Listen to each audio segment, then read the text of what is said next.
radio crackled, static, then a voice, barely above a whisper. "Panthers not returning. Panthers not coming back."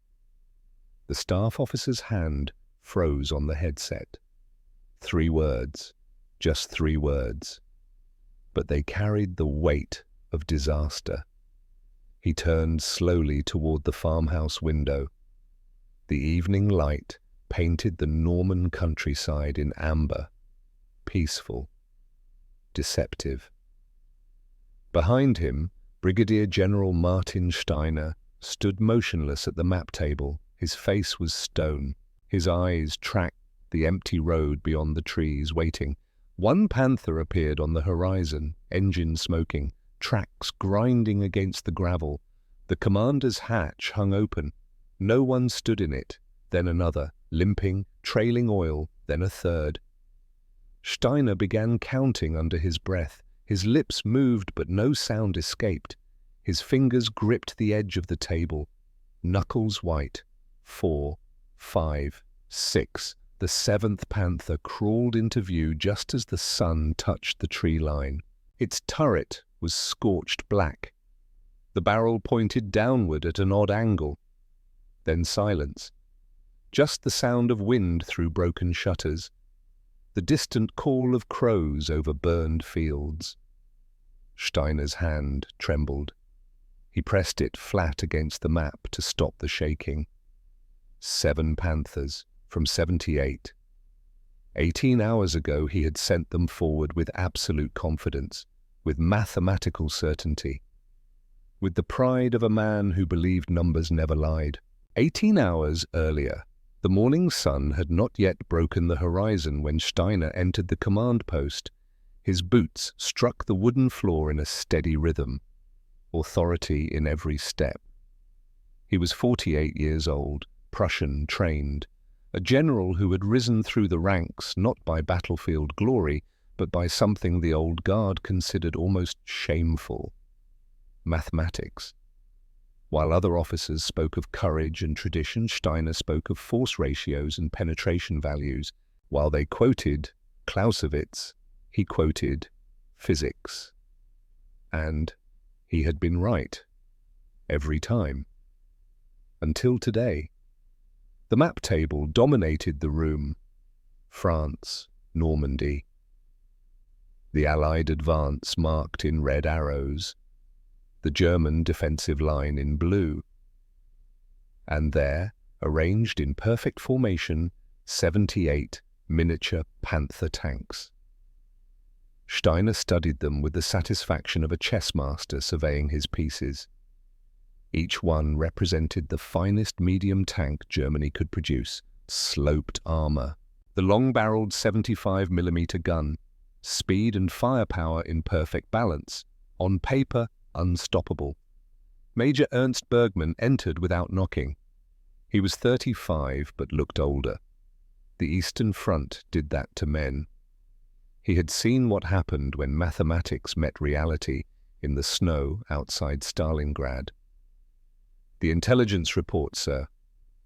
Bergmann placed the folder on the table. His movements were careful, deliberate, the way a man handles something dangerous. Steiner didn't look up. Summary. The Canadians have modified their tactics. They're deploying Piat teams aggressively, forward positions, close range. They've been training for 3 months specifically to engage our tanks. Steiner cut him off. His tone was not unkind, simply dismissive. "I've read this concern before, Major, from nervous captains who don't understand engineering. Sir, the PIATs are, spring-loaded bombs." Steiner finally looked up. His eyes were grey, cold as morning frost. "Effective range 100 meters. Against a Panther, they might damage a track, perhaps, but they cannot penetrate the armor. It's physics, Major Bergmann, not opinion." Bergmann said nothing. He had learned when silence was the wiser choice. Steiner moved one of the Panther models forward with his index finger. "One Panther can engage targets effectively at 1,000 meters. At that range, a Sherman cannot penetrate our frontal armor. The mathematics are simple, elegant even." And he moved another Panther, then another. 1 Panther equals 5 Shermans. That's not propaganda, it's ballistics. 78 Panthers equal E. He paused, letting the number settle in the room. 390 Shermans. The Canadians don't have 390 Shermans in this sector, Bergman said quietly. Precisely. Steiner straightened. He picked up a photograph from the desk. It showed a younger version of himself in a classroom at the War Academy, surrounded by officers who had mocked him, called him the mathematics professor, said real soldiers won with blood and courage, not calculations. He had spent 15 years proving them wrong. "This is my moment, Major." His voice dropped, not quite a whisper, but something private. "They said theory fails in practice, that warfare cannot be reduced to equations. Today, I prove otherwise." Bergman watched his commander's face. He saw something there that made his chest tighten. Not anger, not fear, pride, the most dangerous emotion a general can carry into battle. "Sir, I recommend we position the Panthers defensively. Let the Canadians attack uphill, force them to—" "No," the word was final. "Defensive warfare is for men without superior equipment. We have Panthers, we use them." Steiner placed both hands on the map table, leaned forward. His shadow fell across the miniature tanks like a prophet, blessing his flock. 2nd Battalion takes the northern approach. 3rd Battalion secures the village to the east. They advance at dawn. They hold their positions. They destroy any enemy armor that appears. And if the Canadians employ their new tactics, then physics will teach them a lesson. Steiner's smile was thin, humorless. "You cannot change the laws of armor penetration with clever training, Major. Steel is steel. Mathematics is mathematics." He picked up his pen, signed the order without hesitation. "The Panthers move at 0600 hours. No withdrawal without my direct authorization, understood?" Bergman took the order, held it like a death warrant. "Understood, sir." Across the battlefield, in a tent that smelled of canvas and wet earth, Sergeant Callum Fraser studied the same map. He was 28, Scottish descent. His grandfather had fought in the Great War and told him stories about officers who treated men like numbers on a page. Fraser had promised himself he would never be that kind of leader. 78 Panthers. Lieutenant Richard Hughes pointed at the intelligence markers. "Confirmed this morning, fresh from training depots in Germany, new models, full crews." Fraser didn't respond immediately. He was looking at a photograph pinned to the map. 4 men standing beside a Sherman tank, smiling, confident. 3 of them were dead now, killed by a Panther 3 months ago. 1 shot from 800 meters. The Sherman had brewed up so fast the crew never had a chance to bail out. Fraser had been in the tank behind them, had watched it happen, had listened to Danny screaming on the radio until the ammunition cooked off and the screaming stopped. "How long do we have?" Fraser's voice was rough, like gravel. "They'll reach blocking positions by mid-morning. If they dig in, we'll never dislodge them. The entire offensive stops here." Hughes tapped the map. 2 months minimum delay. "Nay, so we have to break them. Today." "Yes." Fraser nodded slowly. He reached up and touched the photograph. Danny's face, 22 years old, never even got to fire his gun. "What's the plan?" Hughes pulled out a second map. This one covered in pencil marks, arrows, distances, fields of fire. "We don't fight them at range, we refuse their advantage. Piat teams infiltrate the village at dawn, get close, 30 to 50 meters, hit their tracks, their vision blocks, their engine decks. Not trying to kill the tank, just blind it, cripple it. And when they're immobilized? That's where you come in." Hughes looked at Fraser. "You and the other Firefly commanders, you wait. Let the Piats do their work. Then you hit them from the flank. Side armor, rear armor. where the 17-pounder can punch through. Fraser studied the map, his mind calculating angles, timing. The margin for error was razor thin. How many casualties are we expecting? Hughes was quiet for a long moment. 40%. The number hung in the air like smoke. 40% to kill 78 Panthers. To save 2,000 men over the next 2 months, yes. Fraser looked at the photograph again, at Danny's smile, at the 3 other faces that would never grow old. When do we start? Lieutenant Klaus Werner was 23 years old. He had graduated from the Panzer training school 6 months ago, top of his class in gunnery, second in tactics. This was his first combat deployment. He stood beside his Panther in the pre-dawn darkness. The tank was beautiful, elegant even. The sloped armor caught the moonlight like the hull of a ship. The long gun barrel stretched forward like a promise. His crew was good. Young, like him, but well-trained. The driver, Hans, was 19. The gunner, Otto Fischer, was 26. Veterans compared to Werner. "Sir?" Hans's voice cracked slightly, nervous. "What if they have more tanks than intelligence says?" Werner smiled, the way officers smile when they want to appear confident. "Then we destroy more tanks than expected." But his hand betrayed him. It went to his breast pocket, to the letter he had written to his wife that morning. "My dearest Elizabeth, by the time you read this, the battle will be over. I have a new Panther, the best tank in the world. I will come home safely, I promise." He had sealed it, addressed it, but hadn't sent it yet. Superstition, maybe, or the small voice in his head that whispered promises were dangerous things in war. "Lieutenant Werner." A runner appeared, saluted. "The general wants to see you." Werner found Steiner in the command post. The older man was drinking coffee. Real coffee, not the ersatz garbage the enlisted men suffered through. "You sent for me, sir?" Steiner set down his cup. Studied Werner with those cold grey eyes. "How old are you, Lieutenant?" 23, sir. "I was 23 once. I thought I knew everything." A pause. "I was wrong about many things, but not about mathematics." Werner wasn't sure how to respond. He stood at attention. "You're the youngest Panther commander in this battalion," Steiner continued. "Some of the other officers think that's a liability. They say you lack experience."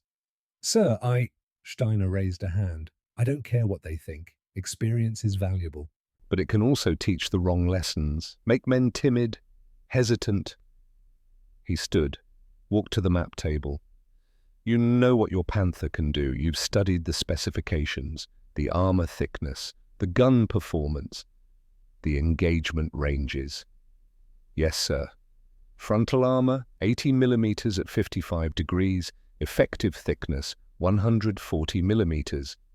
The gun can penetrate 140 millimeters of vertical armor at 1,000 meters. Exactly." Steiner's voice carried approval. "You understand the mathematics. That understanding will keep you alive. The enemy may be brave, they may be clever, but they cannot change physics." Werner felt his confidence swell. The general believed in him, in the numbers, in the certainty of steel and science. "What if we encounter their new tactics, sir? The intelligence report mentioned infantry weapons." Steiner waved dismissively. "Ignore them. Your tank is built to engage other tanks, anti-tank guns, not individual soldiers with pipe bombs. If you see infantry, suppress them with your machine gun and keep moving." "Yes, sir." "Remember, Lieutenant, the Panther is invincible at the ranges that matter. Keep your distance. Use your superior optics and gun. Kill them before they can effectively engage you." Steiner placed a hand on Werner's shoulder. "Make me proud." Werner saluted, turned to leave. "And Lieutenant?" Steiner's voice stopped him. "After this is over, send that letter to your wife. Tell her you were right. Tell her mathematics kept you safe. Werner touched his breast pocket, nodded. He would never send that letter. The 78 Panthers moved out as the eastern sky turned from black to grey. Werner stood in his commander's hatch. The wind was cool against his face. The rumble of engines surrounded him like thunder. 78 mechanical heartbeats. It felt like power, like inevitability. 2nd Battalion took the northern route. 3rd Battalion, Werner's unit, headed for the village. The buildings were ruins already, shattered by artillery weeks ago. Good defensive terrain if you didn't mind ghosts. The radio crackled. Battalion commanders reporting readiness. Werner's hands were steady on the hatch rim. His heart rate was elevated but controlled. This was it, the moment all the training had prepared him for. Driver, advance! The Panther lurched forward, smooth, powerful, unstoppable. At 11:47 in the morning, the first report reached Steiner's command post. Panther 214 reports contact. Enemy infantry in the village engaging with... The transmission cut off. Static. Then silence. Bergman looked up from the communications station. Try to re-establish contact. Nothing.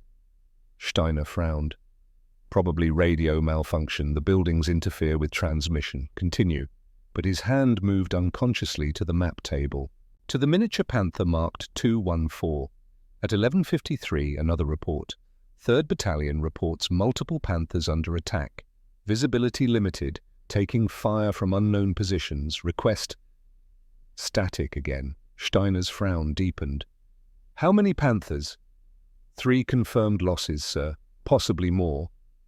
3? Steiner's voice sharpened. In 6 minutes? Bergman said nothing, but his face had gone pale. The reports kept coming. Faster now. Panicked voices cutting through static. Hit from the side. Infantry everywhere. Can't see them. Werner is down. Werner is... At 12:04, a runner burst into the command post. His uniform was covered in dust. His eyes were wide. 3rd Battalion reports 7 Panthers destroyed in the village. 7, sir. They're asking permission to withdraw. The room went silent. Steiner stared at the messenger, then at Bergman, then at the map. 7 Panthers in 17 minutes. No, he said. His voice was hoarse. No, that's impossible. Check the reports. They must be exaggerating. Confusing damage with destruction. 7 Panthers cannot be lost in... Sir! Bergman stood, walked to the map table. His hand hovered over the miniature tanks. Then one by one, he picked them up. Removed them from the board. 1, 2, 3, 4, 5, 6, 7, 8, 9, 10, 11 Panthers. Gone. Steiner's hand shot out, grabbed Bergman's wrist. What are you doing? Confirming the losses, sir. Bergman's voice was steady, but his eyes held something Steiner had never seen there before. Pity. These are confirmed, destroyed, visual confirmation, multiple witnesses. The Canadians are not fighting the way we expected them to. Steiner looked down at the map, at the gap where 11 Panthers had stood just minutes ago. His hand began to shake. He pulled it back, pressed it against his leg where no one could see, but Bergman saw. And in that moment, the equation that Steiner had built his career on began to crack. Mathematics was supposed to be certain, absolute, unchanging. But somewhere in the ruins of a French village, the Canadians had changed the variables, and 78 minus 11 was just the beginning. Steiner stood frozen at the map table. 11 miniature Panthers lay scattered beside the board. Small pieces of painted metal that had minutes ago represented living men and functioning machines. Bergman's hand still hovered over the remaining tanks, waiting for the next report, the next confirmation, the next deletion. Sir? The communications officer's voice cracked. 2nd Battalion reports contact. Multiple... Tell them to attack. Steiner's voice cut through the room like a blade. All units, advance immediately. Don't let the enemy consolidate their positions. Bergman's head snapped up. Sir, that's exactly what they want. Exactly. They're drawing us into close terrain where we will destroy them with superior firepower. Steiner's grey eyes had gone hard. Diamond hard.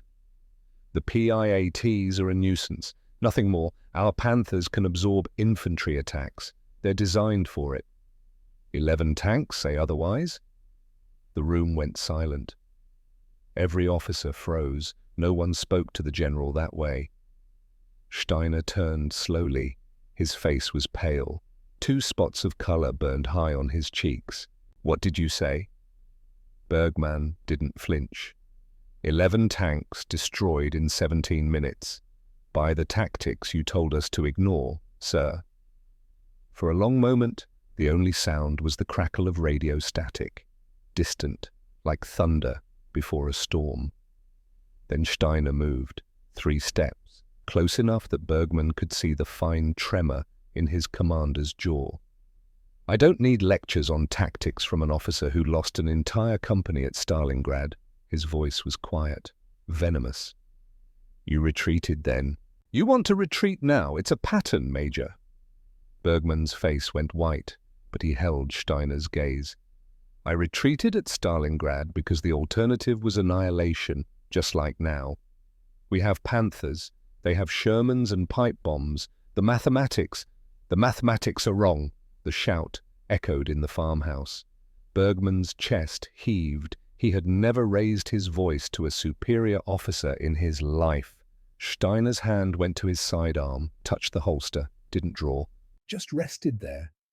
You will transmit my orders, Major, or I will find someone who will. Bergman stared at his commander, at the man who had been right about everything until today, at the pride that was about to kill 67 more young men. He saluted, turned to the radio operator. All units, General Steiner orders immediate advance. Engage enemy forces with maximum aggression. Do not withdraw without direct authorization. The radio operator began transmitting. Bergman walked to the window, looked out at the empty road where 7 Panthers would eventually return. He had followed orders at Stalingrad too, until it was too late to save anyone. In the village, Klaus Werner's Panther crawled through rubble-strewn streets. The ruins pressed close on both sides. Buildings reduced to broken teeth. Walls that had once been homes, now just obstacles. Cover for an enemy he couldn't see. Driver slow, Werner's voice was tight. Gunner scan left. Otto Fischer traversed the turret. The electric motors whined. The long barrels swept across shattered windows and collapsed doorways. Nothing visible, sir. But Werner's instincts screamed danger. This felt wrong. The streets were too quiet. The buildings too perfect for ambush. Second platoon, this is Werner. Recommend we halt and movement. A flash in a basement window. Contact left! The explosion came before Otto could react. A dull thump. Not the crack of a tank gun. Something else. The Panther lurched. Stopped. The engine revved, but the tracks didn't grip. Track damaged, Artage! Hans shouted from the driver's position. We're immobilized. Werner felt his stomach drop. An immobilized tank was a dead tank. Every tanker knew that. Gunner, traverse to... The second explosion hit the side armor. Werner was thrown against the turret ring. His head cracked against metal. Stars burst across his vision. Infantry weapons! Otto was screaming. They're everywhere! I can't... The third hit came from behind. From a weapon Werner had never even considered a threat. A Piat team in a cellar they had already passed. The shell punched through the thinner rear armor. Werner had 1 second, maybe 2. Time enough to understand what was happening, time enough to reach for the letter in his breast pocket, time enough to think. The mathematics were wrong. Then the ammunition in the hull began to cook off. The radio transmission was brief, a scream, a roar of flame, then static. Steiner heard it. He was staring at the map when Werner's voice cut through the speakers. Young, terrified, burning. Then nothing. The communications officer looked up. His face was ashen. "Sir, that was Lieutenant Werner, I think." "Get me a status report." Steiner's voice was mechanical, empty. "Confirm all casualties." "Sir, we're receiving reports of..." "Sir." "Confirm them." The shout made everyone in the room jump. "I want numbers, exact numbers, not guesses, not panic. Numbers!" Bergman turned from the window. "The numbers don't matter anymore, sir. The pattern does. Every Panther that enters close terrain is destroyed within minutes. The Canadians have found our weakness." "We have no weakness." Steiner slammed his hand on the table. The miniature tanks jumped. Several fell over. "The Panther is superior in every measurable way. Armor, gun, optics, speed. The problem is execution. The crews aren't using proper tactics." "The crews are dying." "Then they're dying wrong!" The words hung in the air, obscene, terrible. Steiner seemed to hear them for the first time. His face went slack. He looked at his hand, still flat on the table, still trembling. "I meant..." He tried to form words, failed, tried again. "I meant they're not following doctrine. If they maintain distance, if they use their range advantage, if they..." A runner burst through the door, mud splattered, gasping. "3rd Battalion reports 15 more Panthers destroyed in the village. They're requesting permission to withdraw immediately. The commander says they're being slaughtered." 15. 11 plus 15 equals 26. Steiner did the math automatically, a reflex, like breathing. 78 minus 26 equals 52. 52 Panthers left in less than 2 hours. No withdrawal. His voice sounded distant, like it belonged to someone else. "Tell them to push through. Get to open terrain where they can maneuver." "Sir, there is no open terrain. The Canadians are in every building, every cellar, every..." "Tell them." The runner fled. Bergman walked to the map table, picked up 26 more miniature tanks, placed them in a neat row beside the first 11.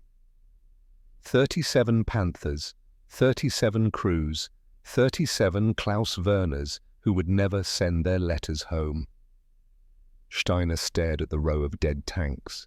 His creation, his certainty, his proof that mathematics governed war, all reduced to toys beside a map.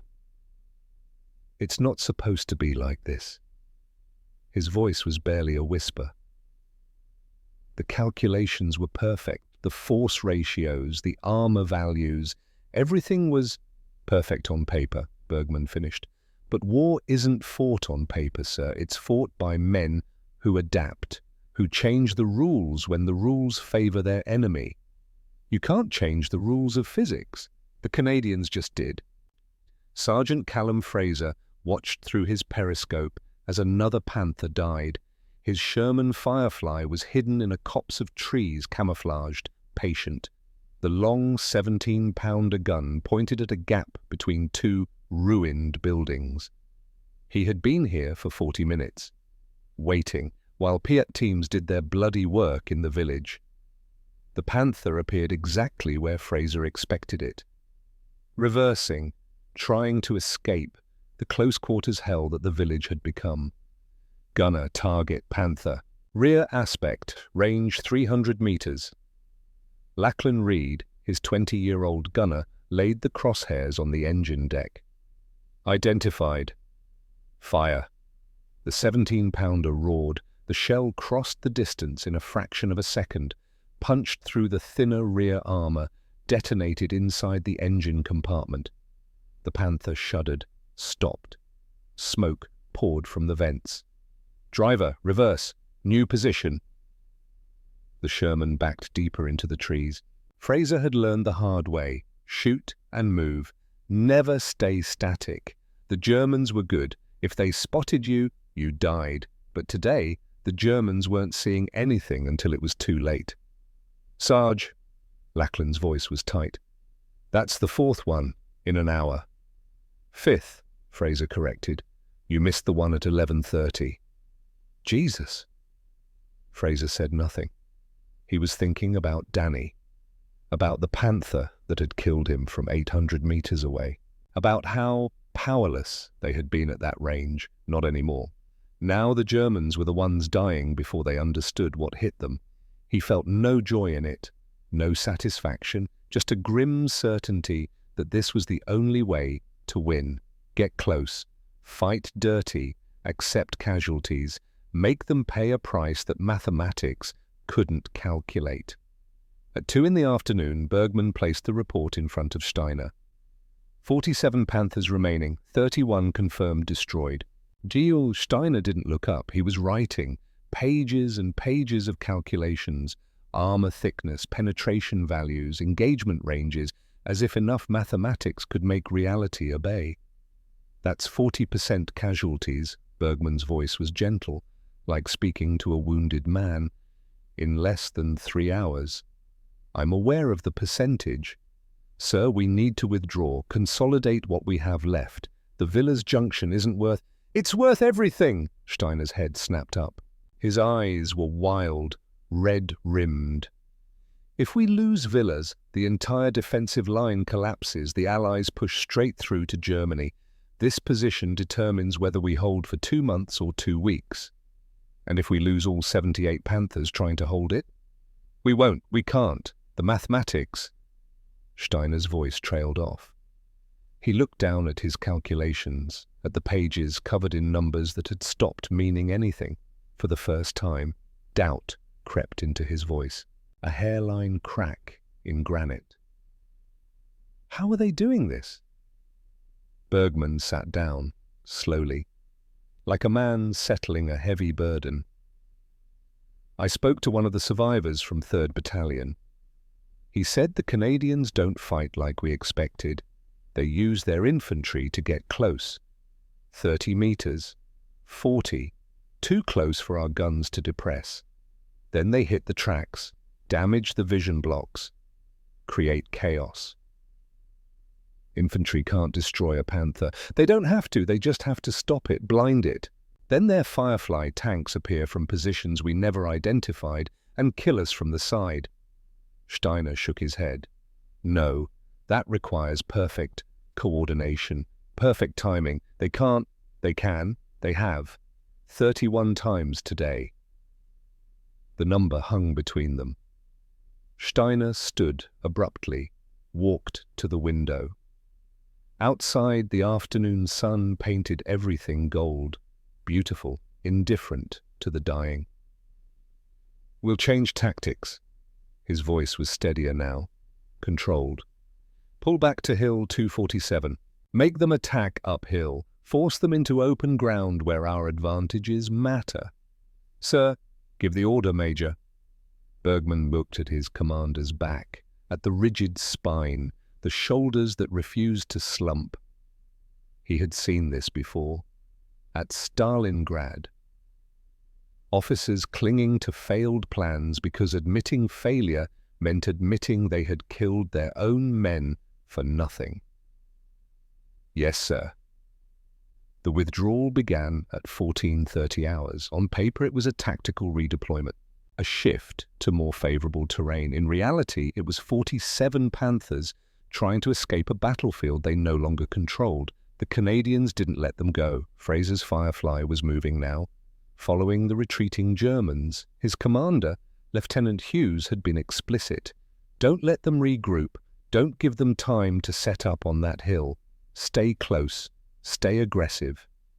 So Fraser stayed close. A Panther appeared ahead, moving fast, trying to put distance between itself and the village. Its commander stood in the hatch, looking backward, watching for pursuit, not watching for the Firefly hidden in the farm lane to his left. Target. Identified. Fire! The Panther slewed sideways, stopped, began to burn. They kept moving. Another Panther, then another. The Germans were trying to retreat and fight simultaneously. It was impossible.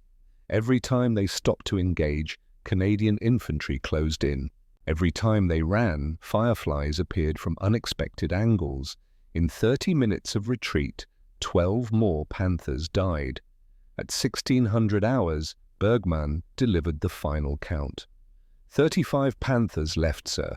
43 destroyed. Steiner sat in his chair. He hadn't moved for 20 minutes. His hands lay flat on the armrests, perfectly still. No tremor now, just absolute rigidity. A man turned to stone. 55% casualties. Yes, sir. In 5 hours. Yes. Steiner's eyes focused on nothing, on mathematics that had betrayed him, on certainty that had dissolved like morning fog. I was wrong. The words came out barely above a whisper. Not about the tanks, about everything. Bergmann said nothing. I thought... Steiner's voice cracked. I thought if the numbers were right, if the calculations were perfect, then we would win. That's how the world works. That's how it's supposed to work. The world doesn't work on paper, sir. But it should. There was something broken in Steiner's voice, something beyond repair. If mathematics can't predict this, then nothing can. If logic fails, then all we have left is chaos. He looked up at Bergmann. His eyes were those of a man staring into an abyss. I killed them, Werner. All of them. I killed them with mathematics. Sir, 35 Panthers are still out there, still dying. And I don't know how to save them. For the first time in his career, Martin Steiner had no answer, no calculation, no certainty, just the weight of 43 dead men and the knowledge that he had sent them to their deaths because he believed numbers never lied.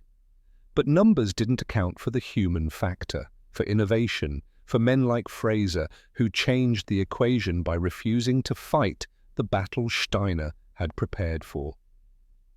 Bergmann stood, walked to the radio. What are you doing? Ending this. Bergmann picked up the transmitter. All units, this is Major Bergmann. Execute immediate withdrawal to secondary defensive line. All Panthers are to disengage and fall back. Acknowledge. Major, I didn't authorize I know. Steiner rose from his chair. His hand went to his holster. Drew the Luger, pointed it at Bergmann's back. I could have you shot for this. Bergmann didn't turn around, kept speaking into the radio, coordinating the retreat, saving what could still be saved. Yes, sir, you could. This is mutiny. Yes, sir. You're ending my career. I'm saving 35 lives. Bergmann finally turned, looked at the pistol, at Steiner's shaking hand. Shoot me if you want, but I won't let you kill more men for a position we can't hold. Not with mathematics, not with pride, not with anything. Steiner's finger touched the trigger. The Luger wavered. In his mind, he saw Werner's face. Young, confident, believing in the numbers his general had promised would keep him safe. He saw the 11 miniature tanks, then the 26, then the 43. He saw the truth that had taken 43 deaths to reveal. He had been wrong about everything that mattered. The pistol lowered, then dropped. It hit the floor with a dull thud. Steiner's knees buckled. He caught himself on the desk, stayed upright through sheer will, but something in him had broken, something fundamental. How many will make it back? His voice was hollow. Bergmann finished the radio transmission, turned. I don't know, sir. Maybe half, maybe less. The Canadians are still hunting them. And tomorrow? When Berlin asks why I lost an entire Panther battalion in one day. Tomorrow you tell them the truth, that the enemy adapted faster than we did, that they found a way to beat our best weapon, and that you learned the lesson before you lost all 78. Steiner looked at the map. At the 35 Panthers still marked on it, 35 men still alive because Bergmann had disobeyed him. Will history remember it that way? History remembers what we write, sir. Write that you saved 35 men when you could have killed them all. But Steiner knew better. History would remember the number that mattered, 78 Panthers sent forward, and the number that came home. The sun was setting when the first Panther appeared on the horizon. Steiner stood outside the command post, alone. He had been standing there for 20 minutes, watching the empty road, waiting. Behind him, through the farmhouse window, he could hear Bergman coordinating the final withdrawal, calm, professional, doing what Steiner should have done 6 hours ago. The Panther came slowly, limping. One track was damaged, grinding against the road wheels with a sound like breaking teeth. The commander's hatch hung open, but no one stood in it. Steiner's lips moved, counting silently. 1. The Panther crawled past, didn't stop.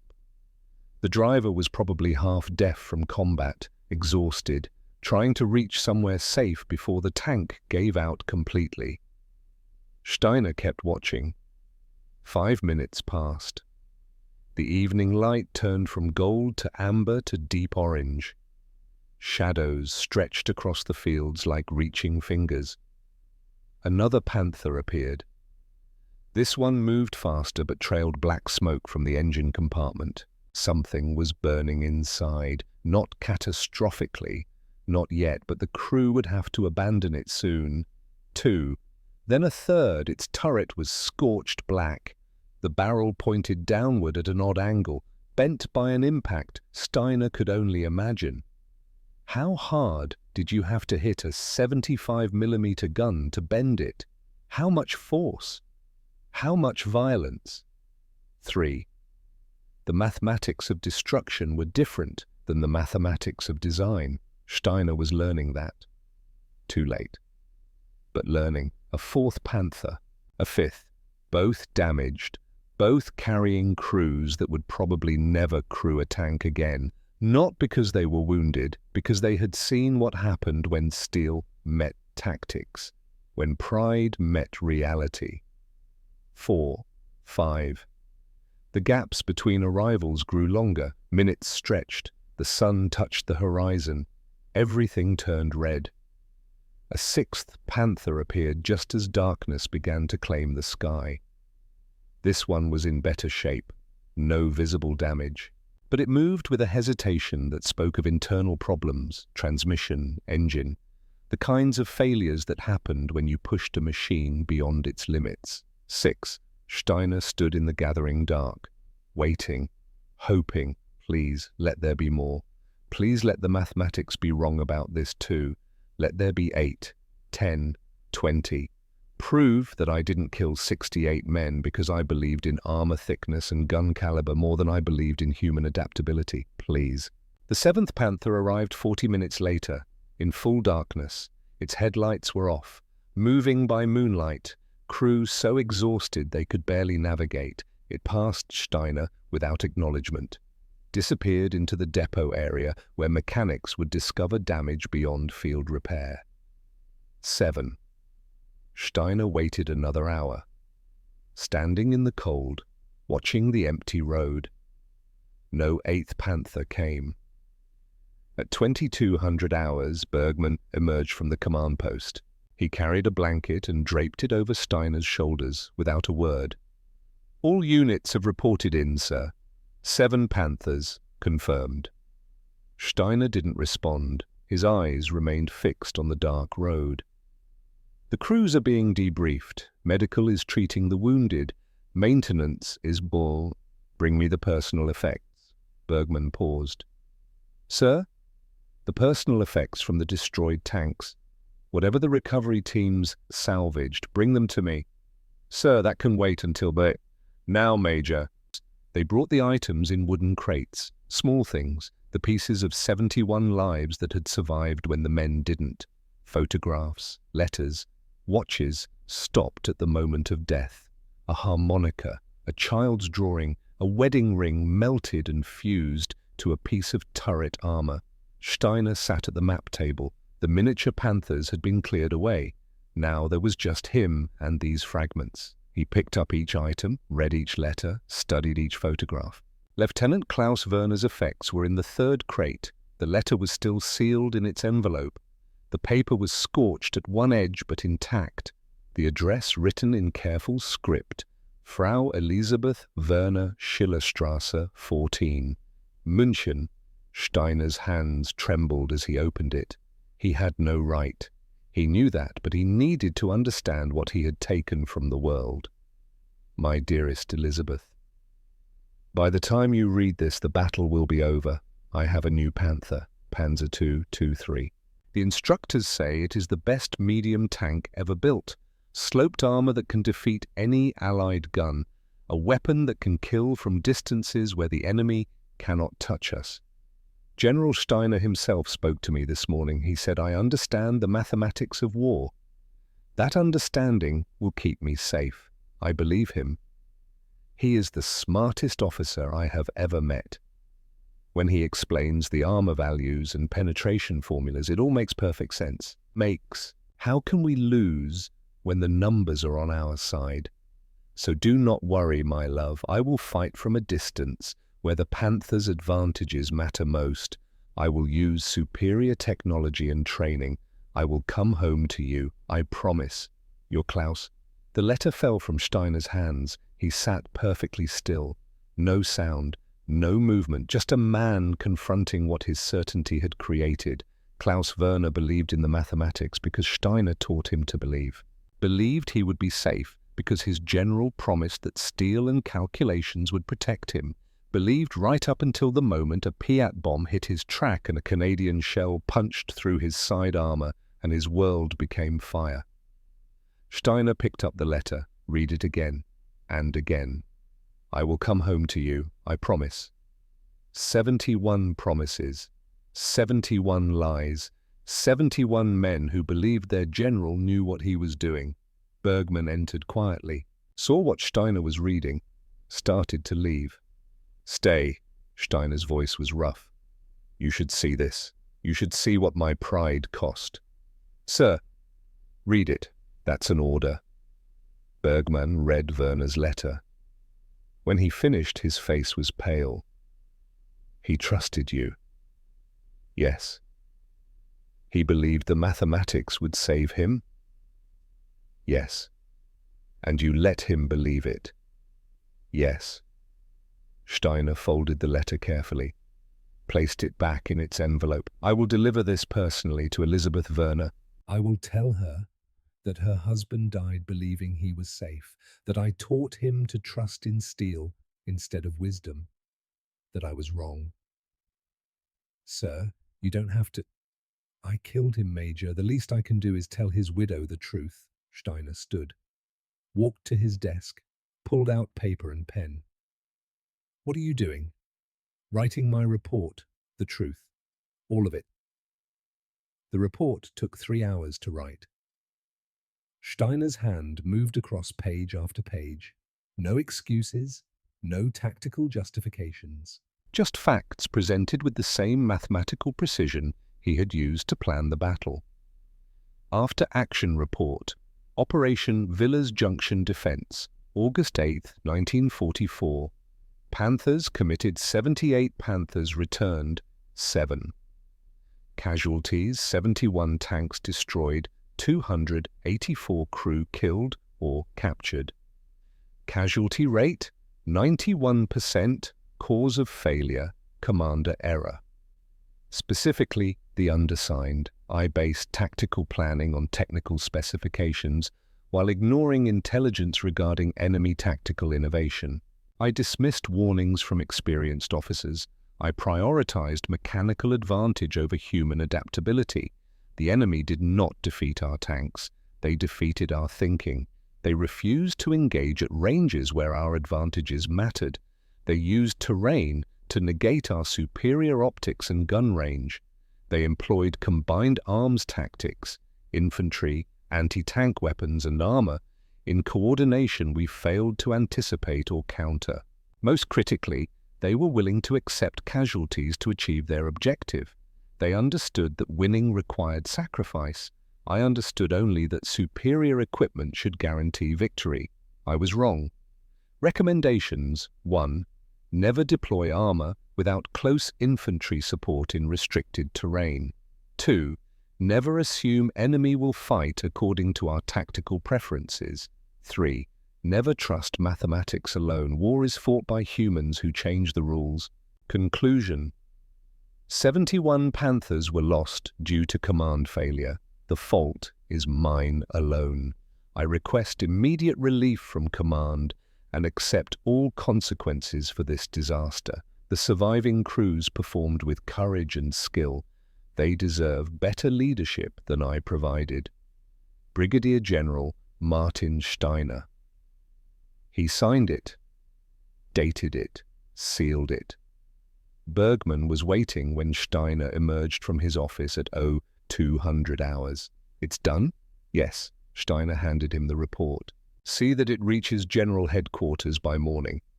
Bergman took it, felt the weight of honesty in his hands. They'll relieve you. I know. Your career is over. I know that too. Steiner walked to the window. Outside, mechanics were working on the 7 Panthers by lamplight, trying to repair what could be repaired, save what could be saved. Major, what was the Canadian casualty rate? Bergman consulted his notes. Intelligence had interrogated several captured Canadian soldiers.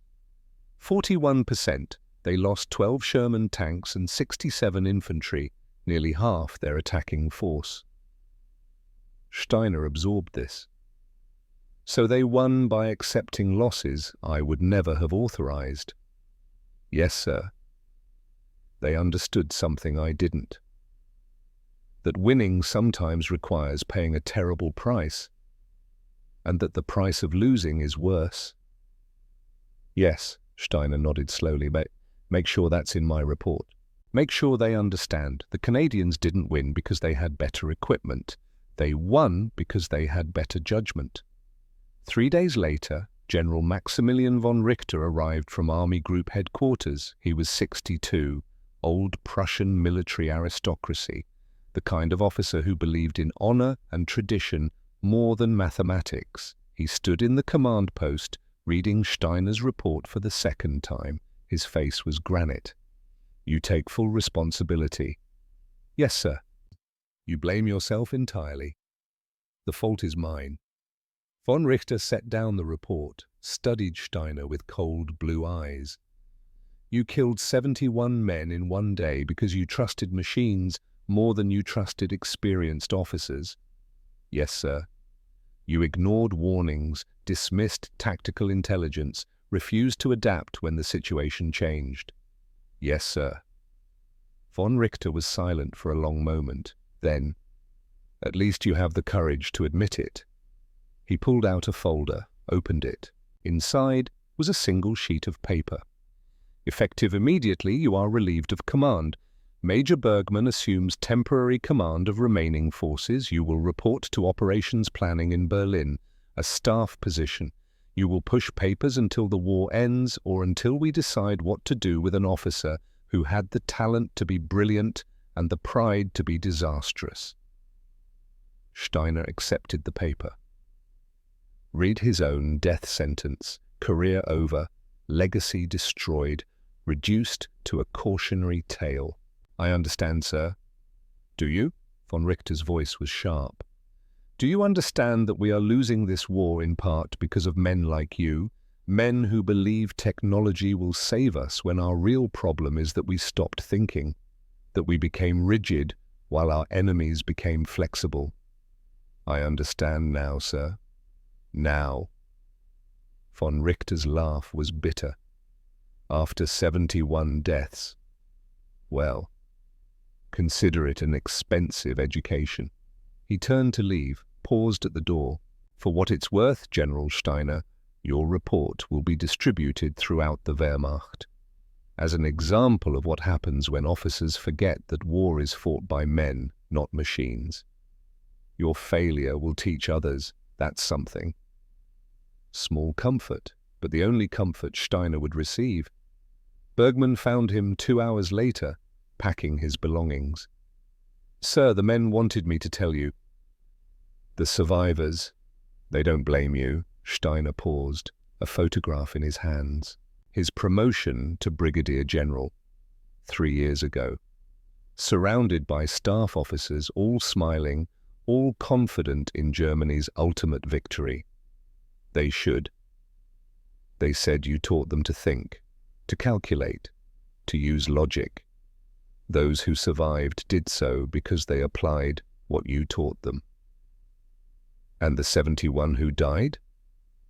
Bergman had no answer for that. Steiner placed the photograph in his bag, face down. He wouldn't look at it again.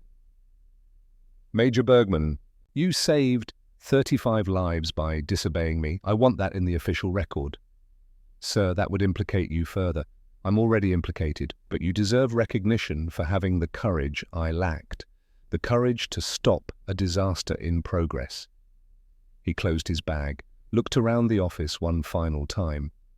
Teach them what I learned too late. Mathematics can tell you if something is possible, but only wisdom tells you if it's right. I had the first, you have the second. That's why you'll be a better general than I ever was. Sir, take care of those 7 crews. Get them home if you can. They've earned it. Steiner walked out of the command post, climbed into the staff car that would take him to Berlin, to obscurity, to whatever remained of a life built on certainty that had crumbled in one terrible day. The car drove past the depot, past the 7 Panthers, past the mechanics who paused their work and stood at attention as he passed. Respect for the rank, not the man. Steiner knew the difference. He didn't look back. Epilogue. 1946, Martin Steiner lived in a small apartment in München. 2 rooms, a kitchen.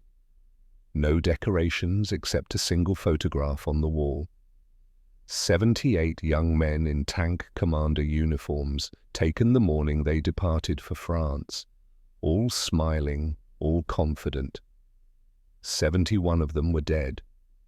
Steiner looked at that photograph every morning, said their names: Klaus Werner, Otto Fischer, Hans Bergmann, all of them a ritual of remembrance, of penance.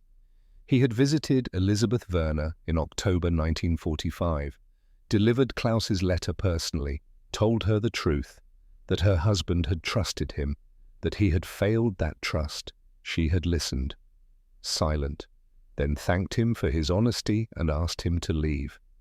He visited Klaus's grave once a month, always alone, always carrying the weight of a promise he had made to a young man who believed mathematics would keep him safe.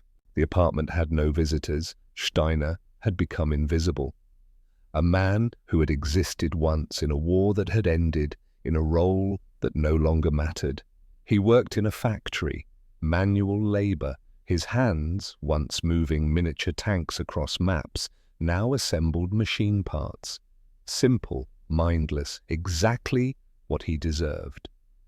At night, he wrote, page after page, analyzing what had gone wrong, not just at Villas, but in his thinking, in his assumptions, in his soul. He was writing a book. The Mathematics of Failure, Lessons from Villas Junction. It would never be published. He would never seek publication. This was for him. An accounting of his sins, a permanent record of hubris. On the first page he had written, I believed that if the calculations were correct, victory was certain. I was wrong. This is the story of how 71 men died, teaching me that numbers alone mean nothing. That wisdom comes from understanding what numbers cannot measure. That pride in our own intelligence is the most dangerous weapon we can deploy. This is my confession. 1963, Martin Steiner was 67 years old. Dying. The cancer had started in his lungs, years of breathing factory dust. Or perhaps just the body giving up on a man who had given up on himself. His grandson visited on a Wednesday afternoon. 9 years old. Curious about the old man in the hospital bed. Grandfather, Mother says you were a general. Steiner looked at the boy, saw innocence, the same innocence Klaus Werner had carried into battle. Once, a long time ago. Did you win many battles? Steiner was quiet for a long moment. Outside, München was rebuilding. New buildings rising where old ones had burned. Germany finding its way forward after everything had collapsed. No, I lost. Badly. Oh. The boy looked disappointed. What happened? How do you explain to a child that pride kills, that certainty is dangerous, that the smartest man in the room can be the most catastrophically wrong? I believed I knew everything. And because I believed it, I stopped listening. 71 men died because I wouldn't admit I might be wrong. The boy's eyes widened. 71? Yes. That's a lot. Yes, it is. Did you learn anything? From the mouths of children, Steiner smiled, thin, sad, but genuine. I learned that being smart is not the same as being wise. I learned that people matter more than plans. I learned that the moment you stop questioning yourself is the moment you become dangerous to everyone around you. The boy considered this with the seriousness only children can bring to profound truths. I'll remember that, grandfather. Good. Then maybe 71 men didn't die for nothing. Martin Steiner died 3 days later, April 17th, 1963. A small obituary in the München newspaper mentioned his military service but not his rank, a general who had become deliberately unmemorable. The funeral was held on a grey Thursday morning. 7 men attended, all in their 40s now, all wearing civilian clothes. But they stood like soldiers, they moved like soldiers, the surviving Panther commanders from Villers Junction. They didn't speak during the service, didn't offer eulogies. When the coffin was lowered, each placed a single flower on it. 7 flowers, white roses. Then they stood at attention for 60 seconds. A moment of silence, not for Steiner, for the 71 who hadn't made it home. As they walked away from the grave, one of them spoke quietly. He taught us mathematics. The Canadians taught us that mathematics isn't enough. Between the 2 lessons, we survived. Another nodded. He spent 18 years making sure we understood what he'd learned. Visited some of us, wrote to others, always the same message, don't be what I was. Strange way to honor the dead.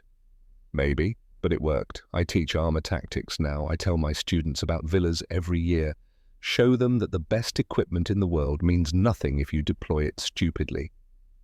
They paused at the cemetery gate, looked back at the fresh grave. He died trying to teach us what he learned too late. Did he succeed? We're here, aren't we? 71 aren't. If we remember why, then yes, he succeeded. They left quietly. 7 men carrying a lesson purchased with 71 lives. Present day, the Bovington Tank Museum in England displays a Panther OSG in its main hall. Restored, perfect, the sloped armor gleaming under carefully positioned lights. The placard reads, Panther Medium Tank Germany 1943 to 1945, considered one of the finest tanks of World War II. Superior armor, excellent gun, good mobility, yet often defeated by inferior Allied tanks through superior tactics. A group of visitors photographs it, marvels at its design, discusses its specifications. An old man stands apart from them, 92 years old, Canadian. He comes here once a year. His name is Callum Fraser. He looks at the Panther and remembers. 78 of them, one terrible day. The mathematics that said he should have lost, the tactics that said he could win, the price paid on both sides. 41% casualties, 67 of his men, friends, brothers, gone. But 2,000 lives saved over the next 2 months because the German advance stopped at Villers. Was it worth it? Fraser has spent 79 years trying to answer that question. He still doesn't know. He reaches out. touches the cold steel of the Panther's armor. "Your general was wrong," he whispers, "but he wasn't evil, just too sure of himself. We're all guilty of that sometimes." He thinks about the letter they found in one of the destroyed Panthers, a young German lieutenant writing to his wife, promising to come home. Fraser kept that letter for 40 years before he could bring himself to find Elizabeth Werner and return it. She was 75 by then, grateful, forgiving. "He believed what he was taught," she had said. "So did you. You both fought with courage. That's all anyone can do." Fraser steps back from the Panther.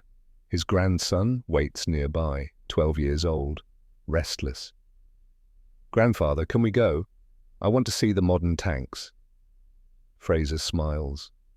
"In a minute." He looks at the Panther one last time, at the monument to certainty, to mathematics, to the belief that technology alone can win wars. "The day we destroyed 71 of these," he says quietly, "we learned that the human element always matters more than the machine. Always." His grandson doesn't understand, not yet. But someday he will. Fraser walks toward the exit, past the Panther, past the lesson written in steel and blood. Behind him, the tank stands silent. Beautiful, deadly. Defeated not by better weapons, but by better thinking. 78 Panthers had rolled forward, confident in their superiority. 7 came back. And in that mathematics, 78 minus 71 equals 7, lies everything worth knowing about war. That pride kills, that innovation defeats rigidity, that men matter more than machines, that wisdom is earned in the hardest possible way. The Panther gleams in the museum light, perfect, preserved, a monument not to victory or defeat, but to a truth that every generation must learn again. The numbers are never as simple as they seem.